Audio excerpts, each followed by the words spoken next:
Hello friends, ఒక ఫైల్ని పీడిఎఫ్గా ఎలా సేవ్ చేయాలో ఎంఎస్ వర్డ్లో చూద్దాం ఈ వీడియోలో. ఇక్కడ నేను ఎంఎస్ వర్డ్ ఓపెన్ చేస్తున్నా. సో నేను ఇప్పుడు ఎంఎస్ వర్డ్లో ఇక్కడ ఉన్నాం. ఒక ఫైల్ని సెలెక్ట్ చేసుకుంటాం మనం. ఇప్పుడు ఇలా సంథింగ్ లైక్ ఇప్పుడు ఈ ఫైల్ని పీడిఎఫ్గా సేవ్ చేయాలనుకున్నప్పుడు ఇక్కడ లెఫ్ట్ సైడ్లో ఫైల్ మీద క్లిక్ చేస్తాం. తర్వాత సేవ్ యాజ్ అని ఉంటుంది, దీన్ని సెలెక్ట్ చేసుకోండి. తర్వాత ఇక్కడ బ్రౌజ్ అని ఉంటుంది, అంటే మనం లొకేషన్ ఇస్తాం ఎక్కడ సేవ్ కావాలో మన ఫైల్ అని. సో ఇక్కడ మనం డౌన్లోడ్ సెలెక్ట్ చేస్తున్నాం. ఇక్కడ ఫైల్ నేమ్ ఆటోమేటిక్గా how to save a file అని ఉంది. ఓకే, తర్వాత ఇక్కడ సేవ్ యాజ్ టైప్ ఉంది కదా, ఇక్కడ డౌన్ యారో క్లిక్ చేస్తే మనకు చాలా ఉంటాయి ఇట్లా ఎక్స్టెన్షన్స్. సో పీడిఎఫ్ని సెలెక్ట్ చేయండి. తర్వాత ఇక్కడ సేవ్ని క్లిక్ చేస్తే మనకు పీడిఎఫ్ క్రియేట్ అయిపోతుంది.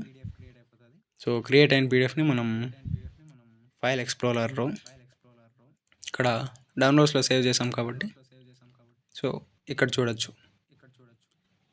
Thank you. For more information subscribe the Riyaz Quick Tech channel and hit the bell icon.